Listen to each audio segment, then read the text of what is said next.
প্রায় এক সপ্তাহ বন্ধ ছিল টলিপাড়ার কাজ। মুখ্যমন্ত্রী হস্তক্ষেপে কেটেছে স্টুডিওপাড়া জট। টলিপাড়ায় ফের রোল ক্যামেরা অ্যাকশন। স্টুডিওর ফ্লোরে কলাকুশলীরা পৌঁছে গিয়েছেন, কাজ শুরু হয়েছে স্টুডিওপাড়ায়। এবং মমতা বন্দ্যোপাধ্যায়ের সঙ্গে বৈঠকের পরে এই সিদ্ধান্ত নেওয়া হয়েছে। অবশেষে জট কাটল টলিপাড়ায়। আজ থেকে শুরু হয়ে গিয়েছে কাজ। ফ্লোরে পৌঁছে গিয়েছেন অভিনেতা, অভিনেত্রী, পরিচালক এবং কলাকুশলীরা। এবং ইতিমধ্যে কিন্তু কাজ শুরু হয়ে গেছে। মমতা বন্দ্যোপাধ্যায়ের সঙ্গে বৈঠকের পরে কিন্তু জট কাটে এবং আজ থেকে শুরু হয়ে গেছে টলিপাড়ার কাজ। আমাদের প্রতিনিধি অর্ক চট্টোপাধ্যায় রয়েছে আমাদের সঙ্গে টেলিফোন লাইনে। অর্ক, অবশেষে জট কাটলো? হ্যাঁ, একদমই জয়িতা, অবশেষে জট কাটলো এবং আজ সকাল থেকেই যে চিত্র আমরা দেখতে পেলাম, দুদিনের কর্মবিরতির পর ফ্লোরেতে, টলিপাড়ার প্রত্যেকটা ফ্লোরেতে টেকনিশিয়ান স্টুডিও, দাসান, NT1 প্রত্যেকটা ফ্লোরেতেই কিন্তু টেকনিশিয়ানরা এসেছেন, অভিনেতা অভিনেত্রীরা এসেছেন, পরিচালকরা এসেছেন, সবাই মিলে একসাথে মিলেমিশে আবার কাজ শুরু করেছেন। হাসি মুখে আবারও টলিপাড়ার প্রত্যেকটা ফ্লোরেতে লাইট ক্যামেরা অ্যাকশনের শব্দ আজ সকাল থেকে আবার শোনা গেল। গতকাল মুখ্যমন্ত্রীর সঙ্গে অভিনেতা প্রসেনজিৎ চট্টোপাধ্যায়, দেব এবং পরিচালক গৌতম ঘোষের একটি অভ্যন্তরীণ বৈঠক হয়। আমরা জানি সেই বৈঠকের পরে কিন্তু সমাধান সূত্র উঠে আসে। একটি রিভিউ কমিটি তৈরি করা হচ্ছে রাজ্যের মন্ত্রী অরূপ বিশ্বাস এবং গৌতম ঘোষের তত্ত্বাবধানে।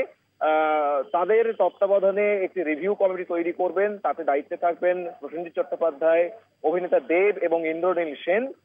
তারা সকলে মিলে পুরো যে বিষয়টা, অর্থাৎ ফেডারেশনের সাথে পরিচালক গিল্ডের যে সমস্যা এবং গিল্ডের পক্ষ থেকে যে বারবার বলা হয়েছে যে ফেডারেশনের একাধিক নিয়ম আছে, যে নিয়মগুলো সংস্কার করার প্রয়োজন, সেই সমস্ত নিয়মগুলোর কিভাবে সংস্কার সম্ভব, কিভাবে নিয়মগুলোর পরিবর্তন সম্ভব, এই সমস্ত বিষয় নিয়ে কিন্তু পর্যালোচনা করবে এই রিভিউ কমিটি।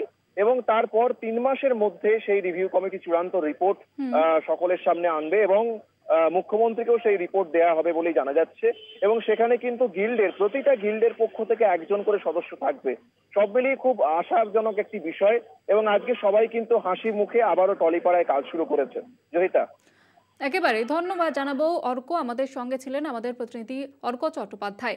মুখ্যমন্ত্রী হস্তক্ষেপে কেটেছে স্টুডিওপাড়া জট এবং টলিপাড়ায় ফের রোল ক্যামেরা অ্যাকশন। স্টুডিওর ফ্লোরে কলাকুশলীরা পৌঁছে গিয়েছেন, শুটিং শুরু হয়ে গিয়েছে। মুখ্যমন্ত্রী মমতা বন্দ্যোপাধ্যায়ের সঙ্গে বৈঠক হয় এবং তারপরে এই সিদ্ধান্ত নেওয়া হয়।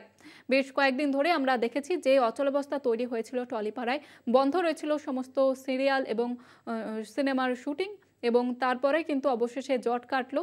মুখ্যমন্ত্রীর বৈঠকের পরে কিন্তু জট কাটে